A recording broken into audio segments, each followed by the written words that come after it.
Welcome to the commentary booth where we watch and you guessed it, commentate on the week that was in movies and TV. I'm your host and play-by-play commentator Jambi Apps, and each week I'm joined by a rotating cast of colour commentators to help you find your next viewing treat. This week I'm joined by a freelance social commentator who lists their favourite movie as American Psycho and favourite TV show as Yellowstone, quite obviously. Welcome to the show, Blake Robinson. Jamie Apps, thank you for having me. How's things been? Not frozen? No, we are well thought out here. We are blessed in Australia with weather. It is like 22 and sunny today in the middle of winter. Yeah, but the last couple of weeks have been freezing. Oh, it's been windy. Know that. Windy and cold. But we could be stuck in Yellowstone National Park in Montana when it's like minus 30 degrees in winter. So let's be grateful. Yeah, that's plus. Without 10 degrees. We whinge about 10 degrees Celsius around here. That's true. I went to Wagga a couple of weeks ago. That was cold. Cold? Yep. Real cold.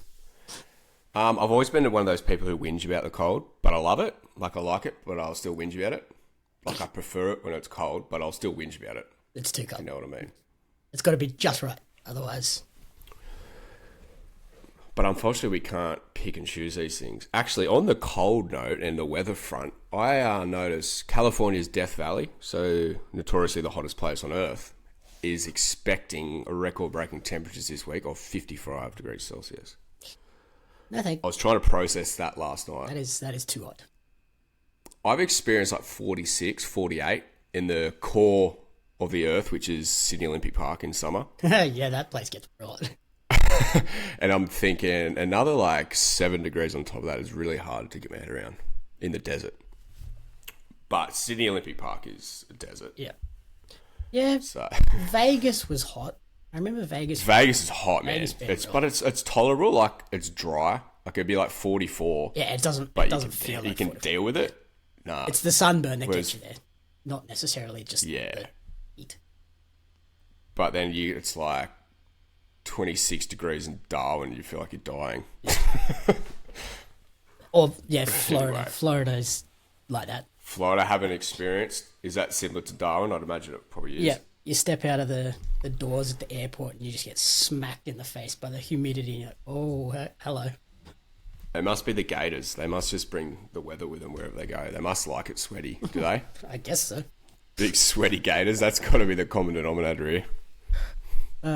So Anyway. we probably should address why Blake is wearing a cowboy hat today. Because it's a day that ends in Y. Why not? Fair enough. But this week we're reviewing a new Prime Video sports documentary series called The Ride, which focuses on pro bull riding and the new sort of teams aspect of the event. PBR. Yep.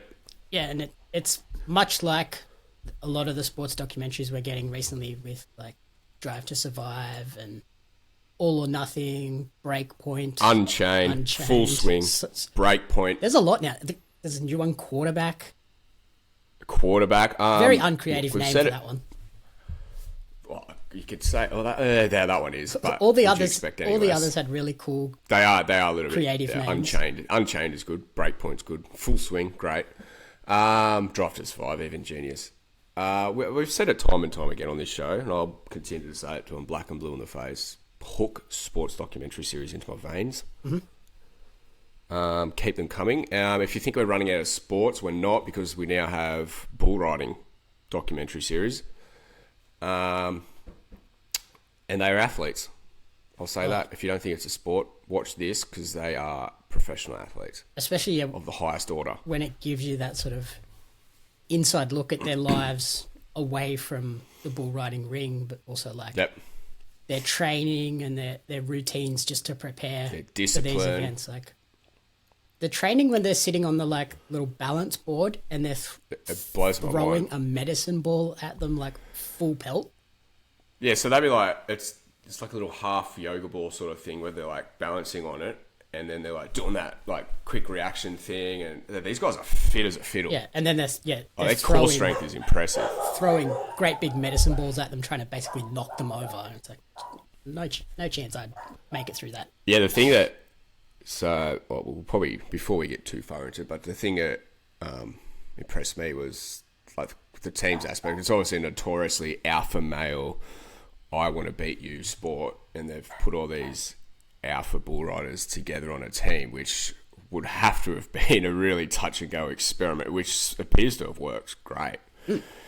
Well, but then I imagine the merch sales were insane. I actually went on the online store and had a look, and yeah, there's lots of merch. You can buy the jerseys and everything. It's pretty cool. But yeah, back on like the fitness sort of thing, so and the teams aspect, then they show like they're warming up together like before the events, like doing stretches and routines just like it's before a footy game. So they're athletes. They're finely tuned machines, these blokes. But yeah, if we want to quickly brush over what the show is about, like we said, bull riding and PBR is like I said, notoriously an alpha cowboy sport where each cowboy sort of wants to just be the best and better than the rest. Then they've pretty much implemented a American sports style system where they do a draft at the start of the season and draft a team of, wasn't clear how many are on a team, 6 to 8 cowboys. So it was teams of 8, but then I think each... Was there 8 teams? There could have been. There was 1, 2, 3, 4, 5, 6, 7... Yeah, 8 teams. So 8 teams of 8, but then... 8 teams, 8 players, 8 seconds. When they compete, I think they only do 6. I think they have like 2 spares. Yep. So yeah, they pretty much, each city, what have they got? We've got Austin Gamblers, Oklahoma. Yeah, so I've got the teams. We've got Nashville, Texas. Arizona Ridge. Yeah, go on. Arizona Ridge Riders, Austin Gamblers, Carolina Cowboys, Kansas City Outlaws, the Missouri Thunder, the Nashville Stampede, the Oklahoma Freedom, and the Texas Rattlers. All very southern states. No like New York's or Boston's. No. Which I think would have been an interesting concept. Like, let's plant these teams in notoriously not bull riding states and like expand it that way. But I guess with the first, I don't like, think it. Yeah. I got two. The debut season, they're probably thinking, they obviously want it. Let's just go to our heartland and make sure we get big crowds for these. Get it off the ground running, and it really doesn't need expanding that sport. It's friggin' huge over there. Well, Texas is basically a whole country itself. It is a whole country. Hence why they got so they do a draft. They got 3 teams in Texas. Yeah, exactly. So they do a draft night. They pick the best Cowboys, first round, second round, third round, fourth round. And you know the drill, same as NFL, NBA, that whole caper. Then they basically go on a tour to each of the team's cities, and each night teams compete each other. Each Cowboy takes a ride. The points accumulate. At the end of the night, they have a winner, and then at the end of the season, they do the finals, the championships in Vegas, then another sort of round robin knockout there, then they crown the champion. And with also they do MVP standings, which was an interesting aspect because these guys, they're trying to teach these alpha cowboys to be team players and be all about the team. But then at the same time, you see the greedy. There's also the individual accolade. Yeah, you see the egos start to come out again when they're like, torn between team player and themselves on the MVP rankings. And yeah, that was an interesting one. Yeah. What did you make of the sort of MVP race? What was it? Pretty much between Jose Vito Leme and was it Dalen Swearingen? Yep. Yeah, I think he was the other guy that was like right on. So it's a cool little, like most of these documentary series, they just get a shitload of footage and just sift through it and come up with a narrative that suits, and they've nailed it again here. But without giving too much away, the last episode, I don't think their little narrative went to plan, did it? No, so... Because that was sort of, they brushed over that, then they sort of just quickly flashed up the champion team at the end, didn't they? Yeah, I think that was... And I was like, they didn't. I don't think the writers planned on this happening. I think that's because, they only focused on sort of 3 teams out of the 8, which... That's what I was thinking. Like, there's almost 3 or 4 teams that don't even get a mention, like, at all. They barely even mention the name of the team. Yeah, so that really the only teams we sort of get... Austin, Oklahoma, and Carolina. Yeah, they're the only teams we get a lot of insight into, and then the others are kind of left to their own devices, and I wonder if that was a like intentional choice because the three teams we focused on had like 3 or 4 Obviously, of the top guys. Top guys. But then it also leaves them room to come back for a second season and expand the series and like, let's now introduce this team and focus on this team instead and let these 3 teams sort of go off on their own. Yeah, the story. So, yeah, that's one thing I thought because of all the superstars, they wanted to follow the top teams. Or, like I said, they would have had a shitload of footage. And as they were filming, they probably thought, well, these teams are going the best and these teams have the best storyline, so let's just edit these guys into it. Yeah, I just don't think they even filmed those other teams, like, because, yeah, it leaves it open to come back, and now we've got a whole new cast of characters to introduce. It also would have, like, kept the budget down because we only need 3 film crews rather than 8 film crews. Also, this is another one. All the teams have, like, team owners, right? I'm thinking of some of these bigger teams, have these owners actually invested into the show themselves and they got it off, like, these team owners of the bigger teams, maybe they were the ones who come up with the idea of this whole PBR Teams concept. So they're pumping their own money into it. Yeah, possibly. And to get it off the ground, they're like, we need to film this, we need to get a show going. So they've actually invested everything into it themselves. So that's why those particular teams are the ones that are focused on. That's also a possibility. Yeah. In saying that, though, the PBR Teams season this year starts in like next week or week after. Yep. Unsure if they're actually filming this one, but you would have to imagine they are. Yeah, I would assume they would be, like... Because that was just... How long has this been out for? Like, it's always, I don't know, it's hard to gauge if it's successful, but they put a lot into it and it seemed right. Like, it's only going to get bigger now that the show's out. Yeah, exactly. And yeah, if they want to keep like expanding the sport, like we've saw with Drive to Survive, which was that? What's like 6 seasons now? That's crazy. I can't believe that's still. And going. that like blew up the popularity of F1 as a whole. So I don't see why they wouldn't do that immensely in America. Yeah, it's a great concept though. This teams thing. I actually had a quick look at some of the teams for this season, and there's a lot of new Cowboys in it. There's been a shake-up. And there's some that aren't in it. There's been a shake-up in the team rosters. A personal favourite of mine, let's run through some favourite Cowboys. One of mine, a personal favourite, Zeke, who went undrafted. He's the sole black guy, I think. Got a lot of character, loves doing a little dance. He's a very American sports star. Yeah, he's... probably in a previous life he should have been like a wide receiver in the NFL. Just his flashy nature, and he's all about his online presence. But went undrafted, got picked up by the Gamblers, I believe, Austin Gamblers. Then went well, and I have noticed he's got a roster spot for the next season, which is good to see. Yeah, I think that's an interesting concept with the team idea, because like with the individual, the regular PBR, you want to hit those like 90 plus scores because you need to be the top score.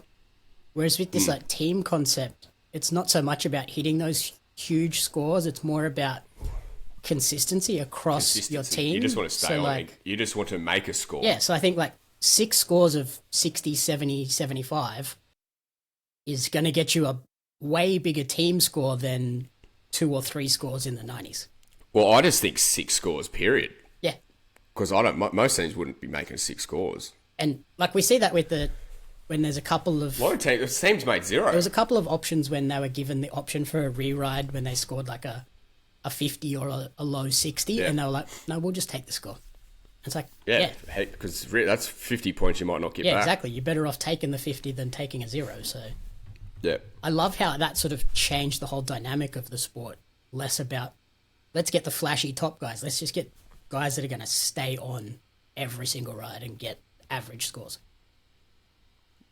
Yeah, well, that's where Zeke comes into it. He's not going to get high 90s, 80s every time, but kid's going to want to stay on. That's what you want. You want blokes that are undrafted are happy to be there and they just want to grind it out to keep that roster spot. They want to be there. And he isn't all about MVP rankings like these other guys are just focusing on themselves. And I think that's where the upset comes towards the end as well, because you have these big teams chasing the huge high scores each ride, whereas then like was it Missouri that ended up winning, like just going out there getting their 60s and just racking up big scores. It was. I'm pretty sure it was. Wasn't it Nashville? It was Nashville, and which yeah. surprised me a lot because I don't know. I don't know how the finals, the championships. Did all the teams make it to Vegas for the championships?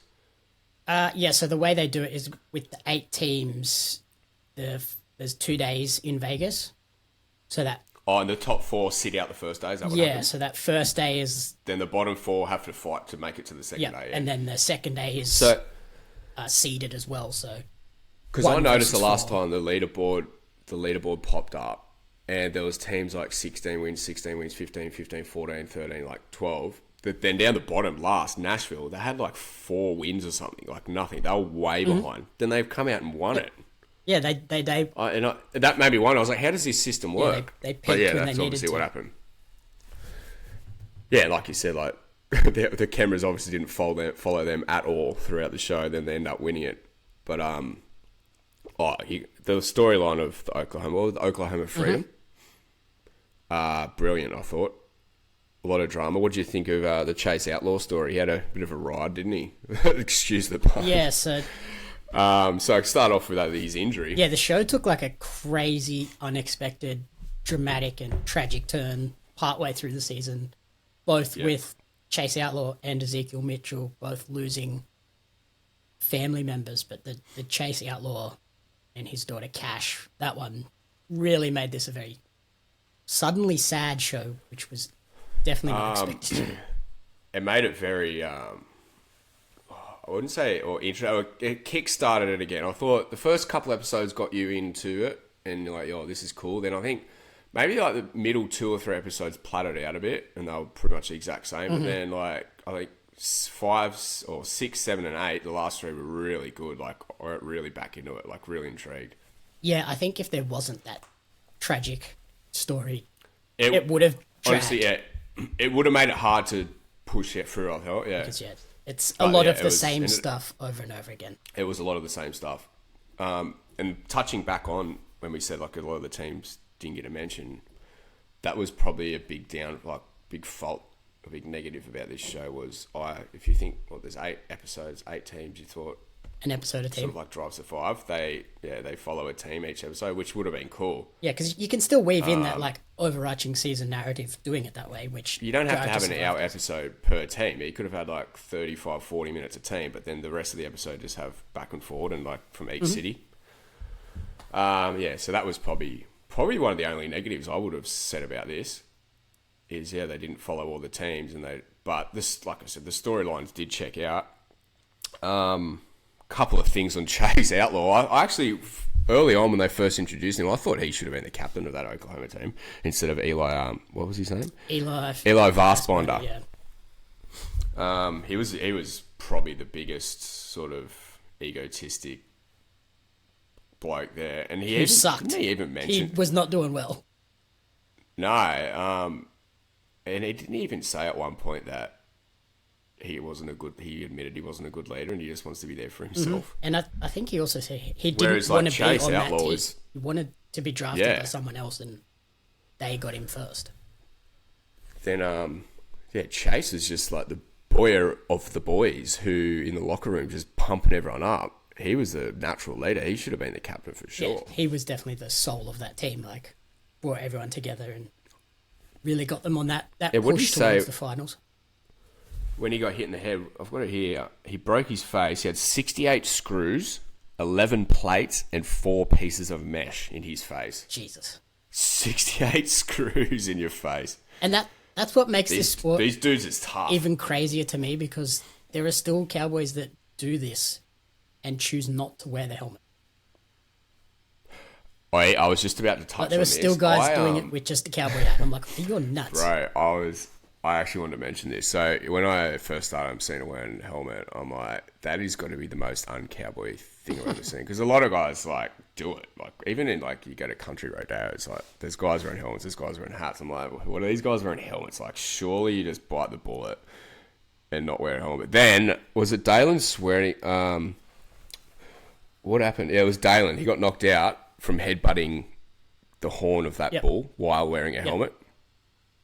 And I just thought, oh my God, imagine if he wasn't wearing a helmet and he just had a hat on. Yeah, his face would would have been destroyed. He headbutted the horn and it knocked him out while wearing a helmet. Yeah.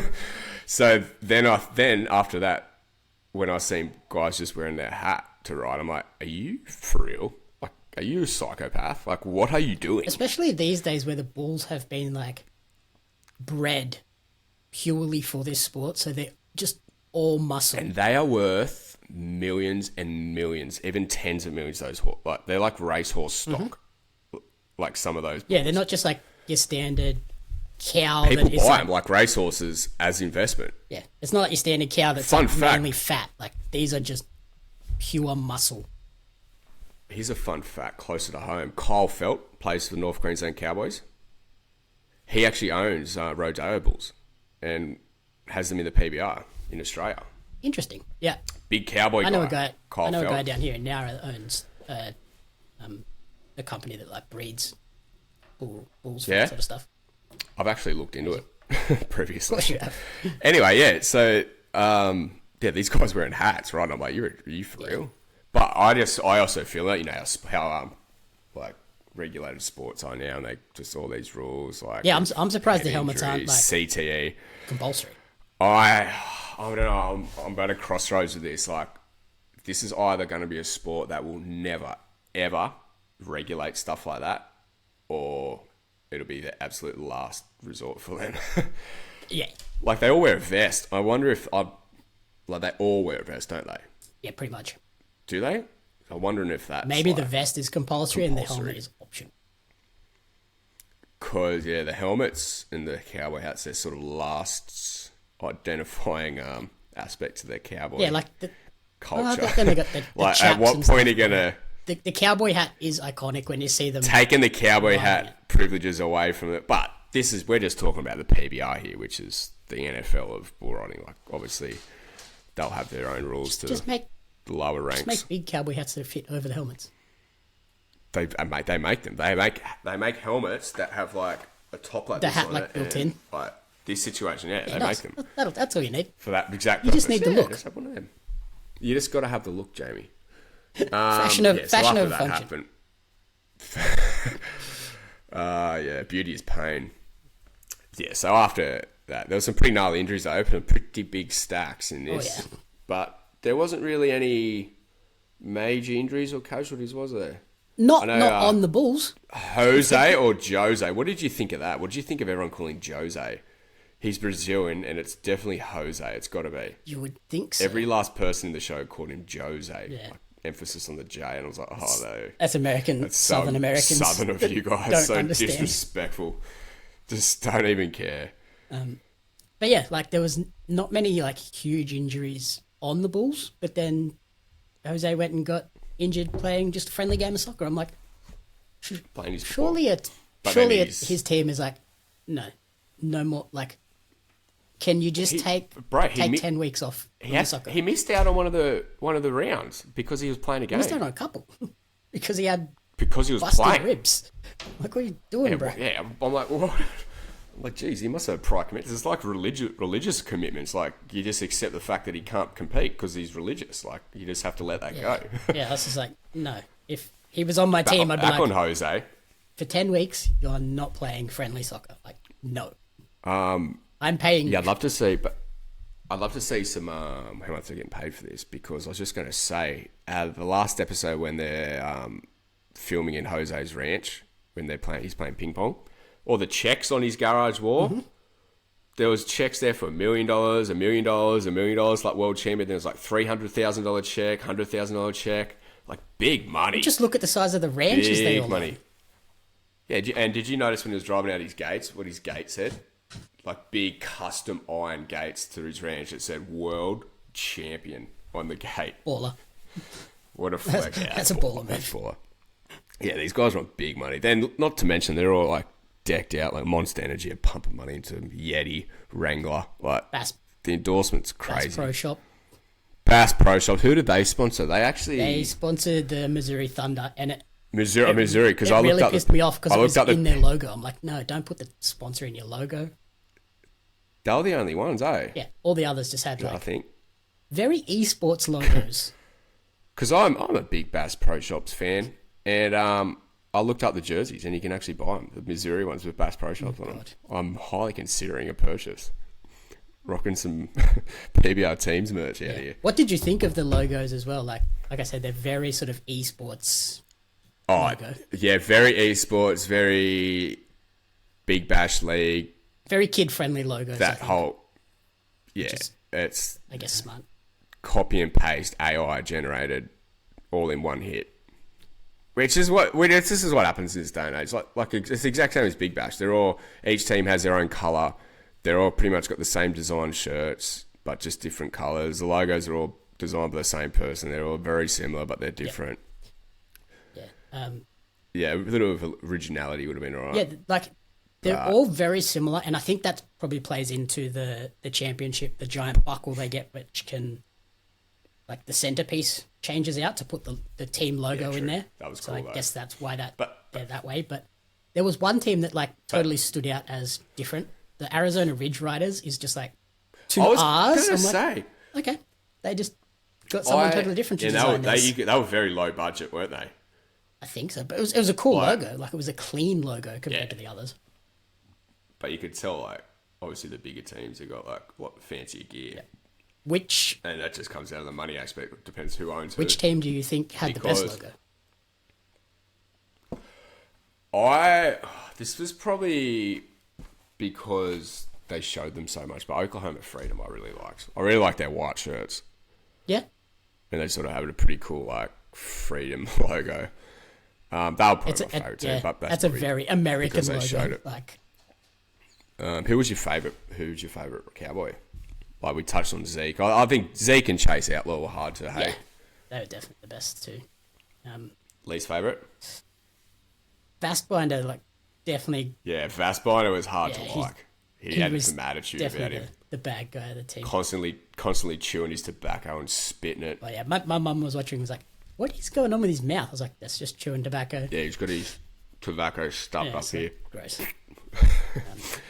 I'm a big fan of the Austin Gamblers logo and outfits. Austin Gamblers is cool. I like the name. The Carolina Cowboys is basically the Austin Gamblers logo, but like with a flag instead of cards. So the Carolina Cowboys, the owner of that team, used to own NASCAR teams. I think he still does. He was like I think he still does, and was in a wheelchair because of bull riding, which was crazy. Yes. No, he's the coach. I think. Oh yeah.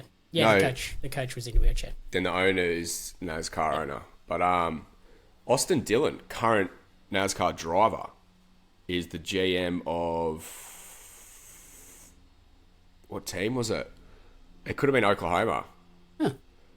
So Austin Dillon is he's up in the NASCAR ranks at the moment. Very popular driver. He was the GM of what did I say, Oklahoma? I guess. Because you know when they went out go-kart? That's right. Day? I remember that bit. With Austin Dillon, yeah. He's a NASCAR driver. That's why everyone was sort of chirping him. Everyone wanted to beat him. It does make sense that those two sports are like kind of linked. There's this American Southern. There's very Southern sports, yeah. And in terms of like PBR as a whole, where do you sort of rank your fandom? Like, are you watching it regularly or? It's PBR is really hard to follow, especially over here. Every time there's a PBR event around here, I go. There's actually one coming up in September at K Ranch. I went to it last year. Very, very good night out. So K Ranch is up near Camden, out the back there. Okay. Yep. Like Razorback Mountain. I've been to a PBR event at Madison Square Garden, actually. Ooh, nice. In New York. It's a huge deal. Did you go to Wollongong when it was in Wollongong? I assume you would have. No, I didn't. That was in March, hey. Don't think that was PBR, though. Yeah. That was... Not Fest was on that night. Okay. Slipknot's festival. Yeah. I love bull riding, love Rodeo. I know, like, a few of the top guys on the PBR on the tour, but yeah, it's very hard sport to follow. Yeah, it's not. It's terms of like, just like trying to follow NASCAR as an Australian, trying to like a lot of those American sports, just really hard to get coverage of over here. Yeah, so I would consider myself. This Teams is cool. Now that I'm fully immersed in PBR Teams, know all about it. I'm gonna try follow along when it starts in a couple weeks. Be good. Yeah, I would consider myself sort of very casual. Like, I understand bull riding and I know sort of It's very how simple it to works, understand, but like obviously not watching regularly. I would have liked a little bit more insight into the scoring system because they're kind of just like, oh yeah, they make it to 8 seconds and then they get given a score, but they don't explain like. Yeah, if they're what trying the to capture scoring new is. fans, that's like I said, where I was a bit confused how the championship event at the end took place. Like I said, Nashville on the leaderboard, right down the bottom, but then they ended up winning it. I'm like, did all the teams go to the finals? So they didn't really explain that whole concept Yeah, very they well. kind of assume you have a bit of background knowledge, which I guess with like Formula One or golf and tennis, you can kind of get away with because people kind of have that casual understanding. But a sport like this, they probably do need to explain some of these elements a bit more. Well, that's what I was trying to. Do you think this was for the trying to capture new fans and the casual fan, or is this a show for PBR fans to follow? I have a feeling the whole concept of PBR teams was a thing created to capture new fans and a new audience. But then with this show, they sort of, like you said, they haven't done enough to capture and explain the sport to new fans. Yeah, I think like 1 or 2 episodes is enough to sort of capture your attention, but whether that then is enough to get people to stick around and watch the actual sport is another option. See, like I said, because they don't educate episode like 3, 4, and 5 in the middle was enough to lose the attention of a casual fan trying to get into the sport, I think. Mm-hmm. Yeah, because See, whereas me, I was interested in it. Like, I could have just watched that shit all day. Like, I just want to watch it. Like, I don't care what happens. Like, I'm interested in it. That's what I mean. But someone who isn't interested in it and wants to watch it to be entertainment would have got bored with those middle 3 episodes. especially because like the real personality-driven episodes come after that point. Yeah. And the personalities are the thing that caught really carry the show. Well, they obviously can't control that stuff as well. But like I said, but those last 3 episodes were incredible. Like, they just worked out in everyone's favour. I shed a tear in this show, Jamie Apps. I never cease to amaze myself. When Zeke, he hit that first ride after his cousin died, and he rode it like an absolute champion, and he's just walking off the pitch crying. I was like, oh my God, this is too much for me. That and then very emotional. The cash announcement, I was like, oh, Jesus Christ. I never would have thought I'd be sad watching a show about bull riding. Yeah, seeing Chase Outlaw cry while he's singing the national anthem, very powerful stuff. But they're, like I said, they're all very patriotic. They're one big family, aren't they? They all get around each other. It's good. Like, at the end of the day, they're all one in, all in. So yeah, I think overall, a very enjoyable show. Obviously, has its flaws. I hope it's back for a second season. Definitely. Yeah, it has its flaws, obviously. Like, they obviously haven't got the budgets of a Netflix. But take nothing away from the production and the way it was filmed. Yeah, but take nothing away from the way it was filmed and the production. Like, they did everything right. They had all the right footage. Like, it was high quality. But yeah, like we said, if we're going to make a flaw, it'd be the writing and like the storylines. But they did the best they could with what they had. Yeah, so hopefully we get a second season. Overall, what would you rate the ride?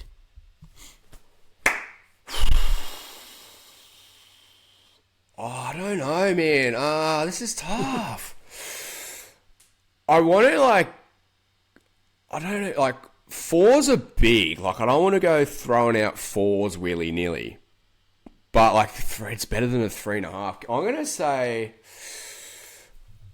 because we don't count rides in 6 seconds, 7 seconds. We're doing 7.12 seconds, 7.98 seconds. I'm going to give the ride a 3.98 seconds out of 5. Yeah, fair. Not quite a 4, but way better than a 3.5. Yeah. I gave this a 4 because I was like, if you have any passing interest in bull riding, watch this. You'll have a fantastic time. Yeah. even as a casual fan, like watch the first episode at least and see Yeah. if the whole team's concept and the characters like draw you in, and then go from there. I have one bone to pick with this, actually. It took me too long to find on Amazon. And it just came out. I proper had to go searching for it. I had to search for it. They didn't really, it wasn't anywhere. Really push this as much as I expected them to. Because I hate searching for things on streaming services. I like the challenge of like finding it myself. It's like if I go to Bunnings, like, oh, do you need a hand? I like the challenge of finding it myself. Walk through 15 and I'll give up aisles. after 10 minutes. Yeah, but I just want to have a go myself at finding it. And I scroll through everything, all the documentary lists, like all this, like everything, and it didn't come up at all. So I was like, stuff this. I had to finally search for it. So that shouldn't have happened.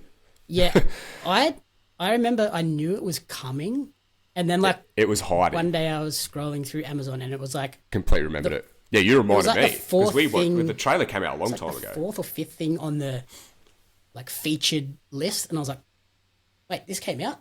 Why is this not like pushed at the top? Like it's an Amazon produced show. Like, I know. Push it. I know. A bit harder. Sports documentary at the height of sports documentaries. Yeah. That was a weird choice. And the fact that the new season of PBR Teams is going to happen soon. So interesting. Go search for it. If you can't find it on Amazon, you got to search for it. You got to do the hard yards for this one. Alrighty, that's Amazon's The Ride.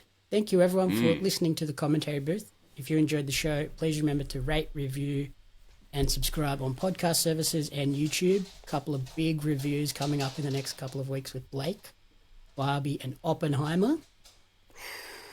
Different change of pace. Two very different changes of pace. Quite different. So then you can follow me on social media at JamieUpsMedia and at Pario Magazine. And you can follow Blake on Twitter at Captain Crumbs with a Z. Ciao. The Commentary Booth is a fan-funded production of Jamie Ups Media. You can support the podcast alongside our magazine, Pario Magazine, on Patreon at patreon.com/Jamie Ups Media. The following people supported at the publisher level or higher, and you cannot fathom how incredibly appreciative we are for their support.